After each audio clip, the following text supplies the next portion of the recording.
Et même en vacances, on va parler d'électricité, et notamment ici avec un van aménagé. Donc tu vois, il y a une alimentation pour le 230 avec le petit panneau de commande, mais moi je m'en sers pas du tout, tu vas voir, je fonctionne tout en autonomie. Bon, si tu me connais, tu sais que je suis plutôt mode sauvage. Là, on triche un petit peu, on est en camping. Pour les enfants, ouais, c'est bien quand même. Petite tente pépère, il y a de la place, 2 chambres, la petite pompe parce que c'est une tente à boudin, tu vois, qui se gonfle, ça c'est formidable, c'est toute beauté. Et on traverse le salon pour arriver dans le van. Il s'agit d'un Vito qui est équipé en Westphalia, donc qui est aménagé tout d'origine, qui est plutôt pratique et bien optimisé. Tu vois, tu déplies le toit, tu as un lit de place en haut.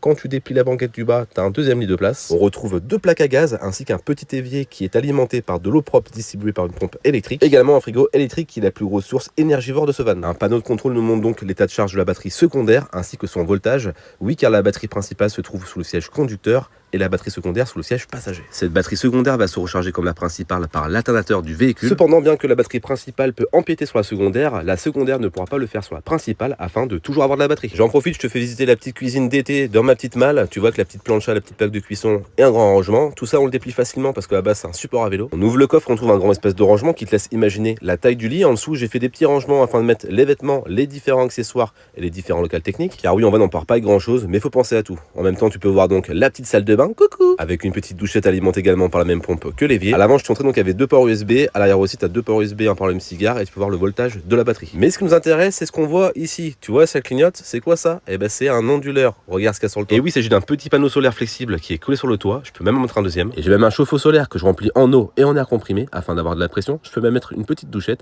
mais surtout, ça me rajoute un bon réservoir d'eau. Mais attends, là-bas, je te parle d'électricité. On retourne dans le van et regarde le niveau de charge. Il est quasiment rempli. Pourtant, ça fait 2 jours que le véhicule ne bouge pas. Donc oui, cette installation solaire convient parfaitement à ma consommation électrique à bord de mon van. Mais finalement, qu'est-ce qui consomme le plus en électricité à bord de ce van? Et ben, c'est simplement l'éclairage. Malgré que j'avais changé les ampoules pour mettre des ampoules LED, tu vois que ça éclaire vraiment pas très bien. Du coup, j'ai optimisé l'éclairage du van grâce à des rubans à LED 12 volts d'immables et des petits profilés de chez Europol. Et tu vois qu'au niveau de l'éclairage, ça n'a clairement rien à voir. Et voici le résultat en plein jour. Tu peux t'apercevoir que c'est vraiment très discret. Et le fait de l'avoir mis sur cette plaque qui se relève, ça permet vraiment d'éclairer le van dans son entièreté. Bon, l'intérieur c'est bien beau, mais l'extérieur, comment on fait? Parce que tu vois que les petites lampes comme ça, c'est bien joli, mais ça éclaire pas grand chose. Je te laisse constater le résultat, tu vois que ça éclaire quand même beaucoup mieux que cette petite lampe. Et encore là, tu as le store qui est ressorti, qui coupe un petit peu la lumière.